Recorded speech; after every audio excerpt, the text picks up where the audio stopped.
Hello, look, I've got the fuel pump stand in the lathe.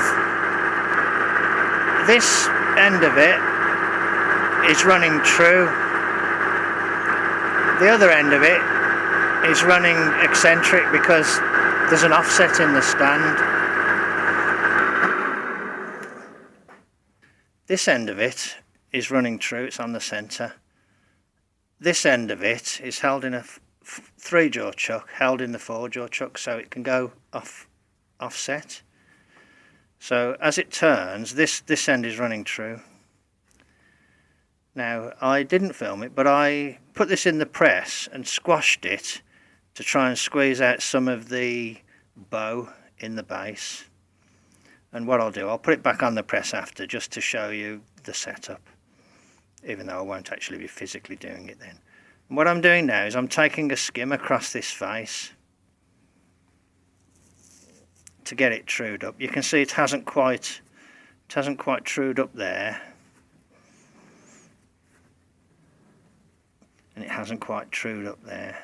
It was quite badly bowed, but when you've finished truing it up, you have to have a little undercut in the middle to accommodate the tubular baffle piece that goes beneath it. So I'm just going to take another cut, and I'll try and film it while I'm doing it. I'll have to do it one-handed.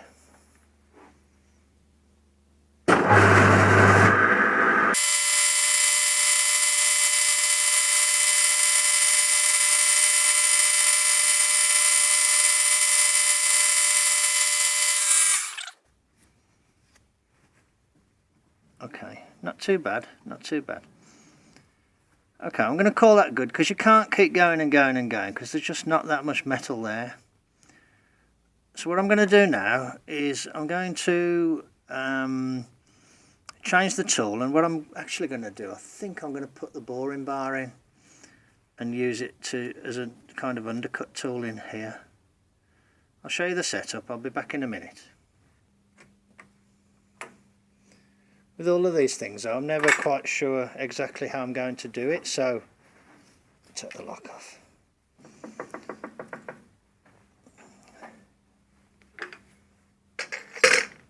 Yeah.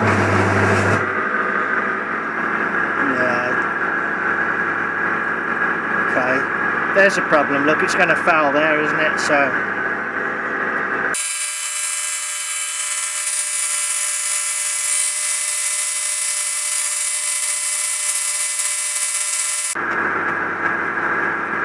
It's like a plane area in there that you can't see when it's spinning.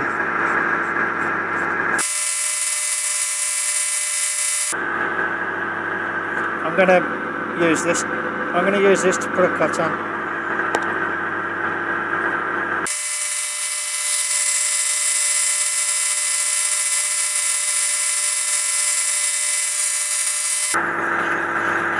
I might have overdone that. I'm going in by approximately the width of the flange on the sheet metal piece. Okay, I'll retract from there then.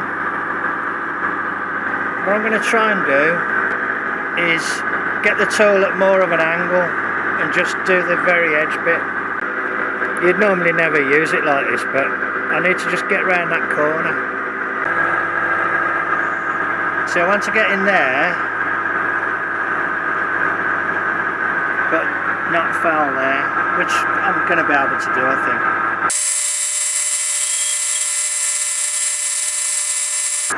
Okay, now the question is that deep enough? Okay, I think I know what I'm going to do.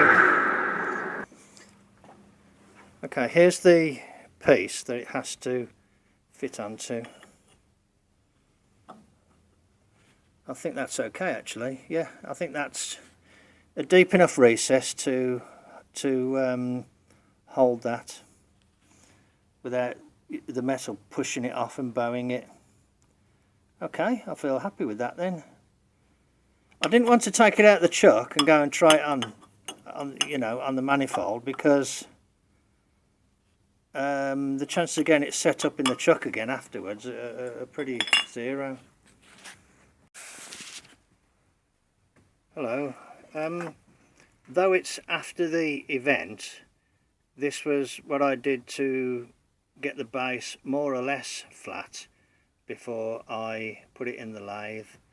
It was quite badly bowed, so what I did, I put it on the press on a flat surface like that, and I pressed down heavily on the top, and then I took a hammer and hit on there, and it went like dunk dunk dunk ding ding ding. As it bent it down and made a solid contact, the noise changed. Then I turned it round and did the same on the other side, and I did the same there, and I tried to do the same there. Couldn't really do that bit though. So that was what I did to get it as good as I could before I skimmed it. Okay, I'll show you what I did to take this piece out. This piece goes in there, doesn't it? That piece is in there. So what I did, I got this socket that was quite a good fit in there and put that down there like that, and then I took this piece and squeezed it in the vise there, not worrying about that little flare on the end, because I thought, well, I'll straighten the flare out again afterwards. That was how it was in the vise. So I just got my big, this big thing, and put it around there and started twisting that until it came off like that. So there we go. So all I need to do is put that back in there and redress that little flare there. Just tap it down on the end of the anvil, and that should be okay, I think. A little bit of a refurb job.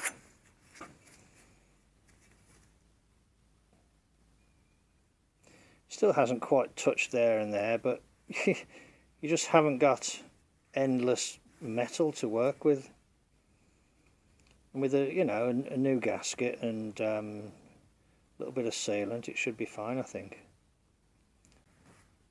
Thanks very much then. I'll catch you on the next one. Bye.